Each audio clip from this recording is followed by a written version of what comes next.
हाय मेरे प्यारे बच्चों, हम लोग कार्बोक्सिलिक अम्ल के बारे में पढ़ेंगे कि कार्बोक्सिलिक अम्ल कैसे बनाया जाता है, कैसे क्या होता है ऐसे। ठीक है, इसके बाद अभिक्रियाएं पढ़ेंगे। ठीक है, तो आइए देखिए, इससे पहले हम लोग एल्कोहल पढ़े थे, लेकिन वीडियो बाबू वो कट हो गया। ठीक है, तो वो भी वीडियो अपलोड करेंगे और ये भी वीडियो अपलोड करेंगे। ठीक है, तो दोनों के पास 7 मिनट का वीडियो है, ज्यादा देर का नहीं है। देखिए कैसा है कार्बोक्सिलिक अम्ल, यानी कार्बोक्सिलिक अम्ल का फंक्शनल ग्रुप क्या होता है? Single bond C double OH। तो कार्बोक्सिलिक अम्ल बनाते कैसे हैं? तो कहेंगे कि प्राइमरी एल्कोहल के ऑक्सीकरण के फलस्वरूप कार्बोक्सिलिक अम्ल का क्या होता है? निर्माण होता है ना। प्राइमरी एल्कोहल के ऑक्सीकरण के फलस्वरूप कार्बोक्सिलिक अम्ल का निर्माण होता है। देखिए, प्राइमरी एल्कोहल के ऑक्सीकरण से कार्बोक्सिलिक अम्ल का निर्माण होता है। तो सर प्राइमरी एल्कोहल क्या है? देखो बाबू, अगर ऐसे रहे CH3 CH2 अगर OH है ना। सबसे पहले एल्कोहल कितने कार्बन जुड़ा हुआ था? एक कार्बन। ये जो कार्बन से जुड़ा हुआ, अन्य कितने कार्बन जुड़ा हुआ? एक कार्बन से, इसलिए इसको प्राइमरी अल्कोहल कहते हैं।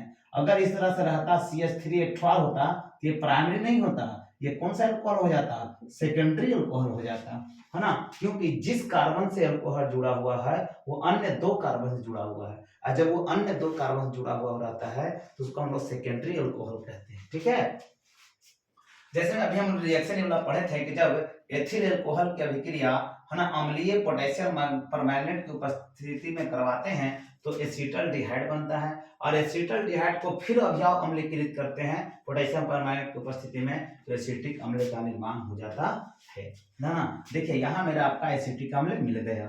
अब यहाँ पे कहता है, नोट पॉइंट देखिएगा, कहता है एथनोइक अम्ल का साधारण नाम क्या होता है? एसिटिक अम्ल होता है। ठीक है मेरे प्यारे बच्चों, यानी ये तुम्हारा क्या है? एथेनोइक अम्ल भी है। ये क्या है? एथेनोइक अम्ल है। इसी को हम लोग कौन सा अम्ल कहते हैं? एसिटिक अम्ल कहते हैं। इसे कौन सा अम्ल कहते हैं बाबू? एसिटिक अम्ल कहा जाता है। और कहेंगे 6 से 8% एसिटिक अम्ल को क्या कहते हैं? सिरका कहते हैं। फिर से 6 से 8% एसिटिक अम्ल क्या कहते हैं? सिरका कहते हैं, जिसका उपयोग अचार बनाने में रक्षक के रूप में होता है। जिसका उपयोग अचार बनाने के लिए किसके रूप में? रक्षक के रूप में, यानी अचार को बचाने के लिए इसका उपयोग किया जाता है।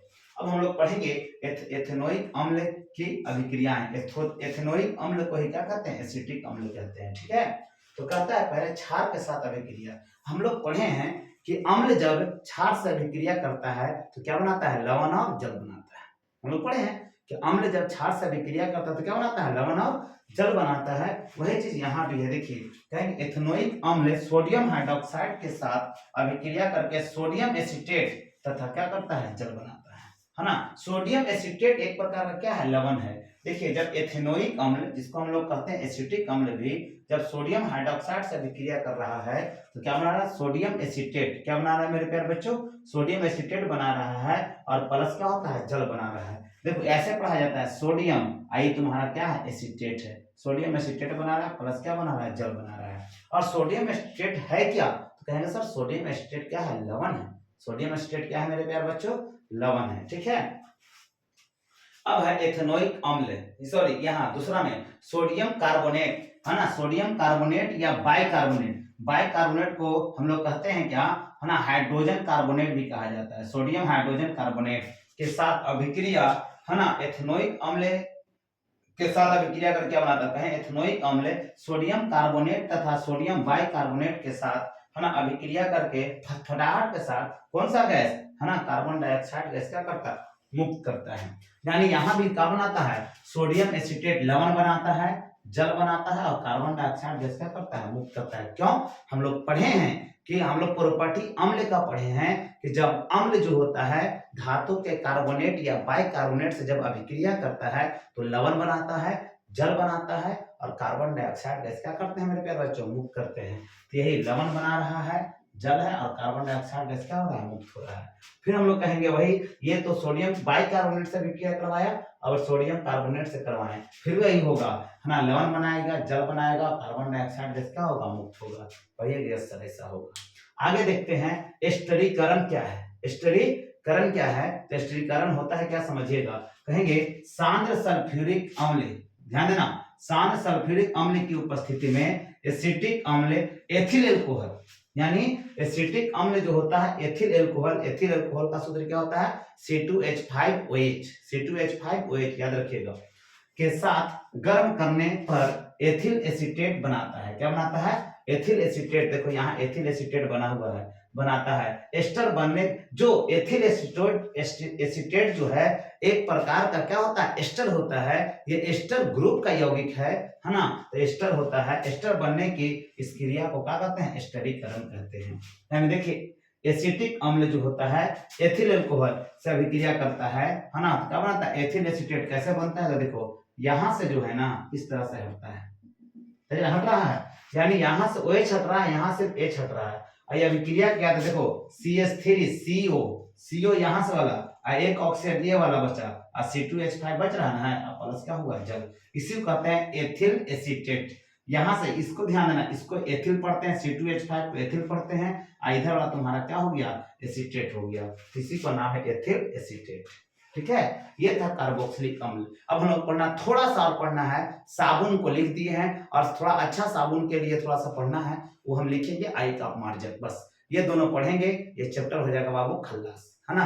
तो देखिए साबुन किसे कहते हैं, यहाँ बात आती है साबुन किसे कहते हैं, तो कहेंगे लंबी श्रृंखला वाले कार्बोक्सिलिक अम्लों या वसा अम्लों के, है ना, लंबी श्रृंखला वाले कार्बोक्सिलिक अम्लों या वसा अम्लों के सोडियम लवण अथवा पोटेशियम लवण, यानी सोडियम अथवा पोटेशियम लवणों को साबुन कहते हैं, है ना। सोडियम और पोटेशियम लवणों क्या कहते हैं, साबुन कहते हैं। लेकिन ज्यादातर साबुन जो होता है सोडियम लवण होता है, याद रखिएगा।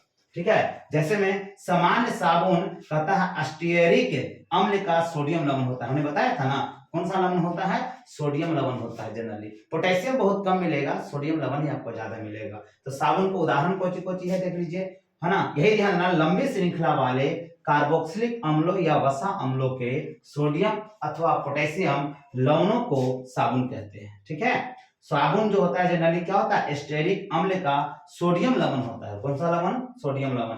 जैसे सोडियम अस्टियरेट, C17H35COO देखो सोडियम लवण ही हो गया। लंबी श्रृंखला देखो 17 वो कार्बन है, लंबी श्रृंखला है कि नहीं। फिर कहता है सोडियम ओलिएट, C17H33COO। फिर है सोडियम पामीटेट यानी C15H31COO। ये 3 साबुन का क्या हो गया, प्रकार हो गया। ठीक है मेरे प्यारे बच्चों, एक नजर देख लेंगे, उतार लेंगे, उसके बाद आगे चलते हैं।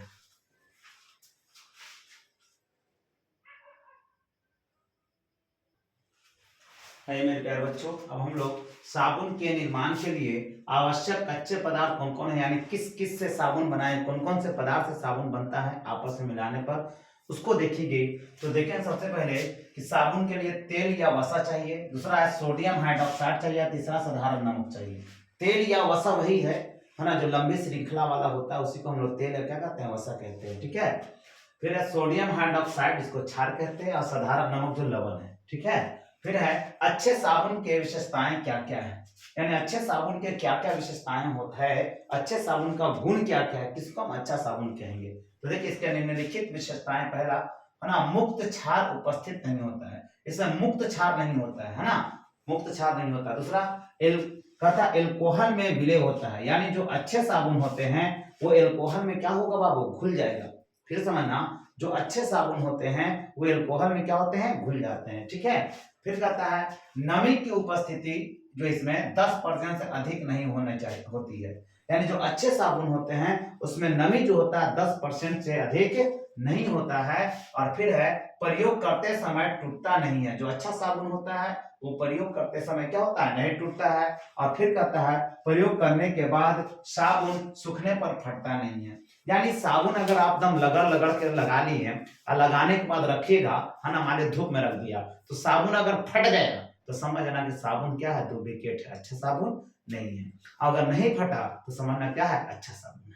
ठीक है, चलिए फिर कहता है आगे अपमार्जक किसे कहते हैं, तो कहता है लंबी श्रृंखला वाले कार्बोक्सिलिक अम्ल के अमोनियम एवं, है ना, सल्फोनेट लवण को अपमार्जक कहते हैं।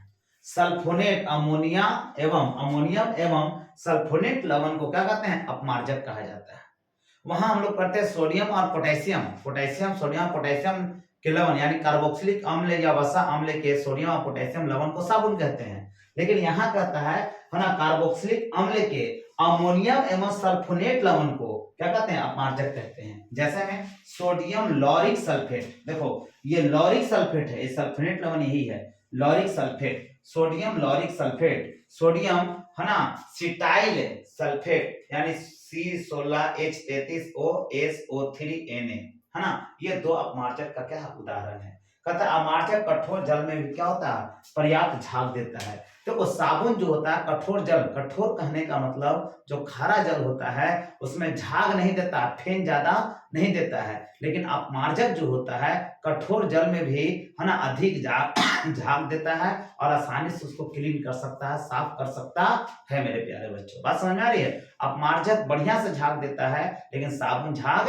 नहीं देता है कठोर जल में। आपको पता होगा कि कठोर जल में क्या होता है, तो कठोर जल में कैल्शियम और मैग्नीशियम के आयन क्या होते हैं, उपस्थित होते हैं, है ना। वो साबुन जो होता है कैल्शियम और मैग्नीशियम के आयन से अभिक्रिया करके कैल्शियम सल्फेट और मैग्नीशियम सल्फेट ही बना देता है ना। वो जो है झाग नहीं देता, उसी में खर्च हो जाता है, उसको बनाने में ही खर्च हो जाता है ना, आगे कुछ नहीं दे पाता है, ठीक है।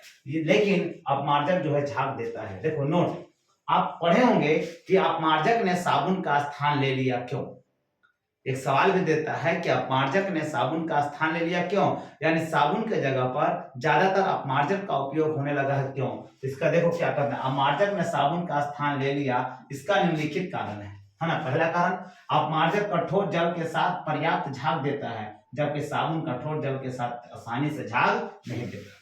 पहले हमने पढ़ लिए थे है ना कि अपमार्जक जो होता है ना वो कठोर यानी खारा जल में झाग देता है जबकि साबुन जो है ना आसानी से झाग नहीं देता। दूसरा, अपमार्जक में सफाई क्षमता साबुन की तुलना में क्या होता है, अधिक होता है ना। अपमार्जक ज्यादा साफ करता है साबुन के बनिस्बत, है ना। अपमार्जक ज्यादा क्लीन करता है और साबुन ज्यादा नहीं करता। फिर कहता है अपमार्जक की जल में घुलनशीलता साबुन की तुलना में क्या होता है, अधिक होता है। अगर साबुन पानी में गिर गया तो तुरंत नहीं घुलता है, लेकिन सरफ अगर गिर गया तो तुरंत खुल जाता है। बताओ ऐसा होता है कि नहीं होता है। जैसे सर्फ एक्सल हो गया, मैजिक हो गया, घड़ी हो गया, ये सब क्या होता है, डिटर्जेंट है। ये सब क्या है बाबू, बोलिए। ये सब हम क्या कहते हैं, डिटर्जेंट यानी कहते हैं अपमार्जक कहते हैं, ठीक है। और एक चीज और याद रखना, ठीक है, जैसे वॉशिंग पाउडर में सर्फ आता है, मैजिक आता है, लक्स आता है इत्यादि। वॉशिंग पाउडर में लगभग 15 से 30% अपमार्जक रहता है। 100% है ये सब जो मैजिक है, सर्फ एक्सल है वगैरह वगैरह जो भी है, इसमें 15 से 30% जो है अपमार्जक रहता है, पूरा अपमार्जक बाबू नहीं रहता है। तो यही साबुन अपमार्जक के बारे में बहुत सारे इसमें मिसल्स पढ़ना है कि कैसे जो है मैल पर जब पानी में डालोगे तो कैसे मैल निकलता है, वो मिसल्स का निर्माण कर देता है। जो तेलीय पदार्थ होता है उस पर काम करता है, चारों तरफ से घेर लेता है ना। लेकिन जो मोटी मोटी बातें थी वो आपको हम बता दिया, ठीक है। तो यहाँ पास इस चैप्टर आपका क्या होता है, समाप्त हो जाता है। इससे बाबू एक छोटा सा वीडियो बन गया है, एल्कोहल का जो अभिक्रिया था वो छोटा सा बन गया है, 7 मिनट का वीडियो है। इससे पहले उसको आप देख लीजिए, ठीक है। उसके बाद इसको देखिएगा तो ज्यादा समझ में आएगा। अगर इसको पहले देख लेते हैं तो उसको जरूर देख लेंगे, है ना। और उसके बाद अगर वीडियो अच्छा लगा तो लाइक सब्सक्राइब और शेयर करना नहीं भूलेंगे। उसके बाद तत्वों का आवर्ती वर्गीकरण हम चलेंगे, ठीक है मेरे प्यारे बच्चों। तो आज भर इतना ही, चलो सभी को गुड नाइट।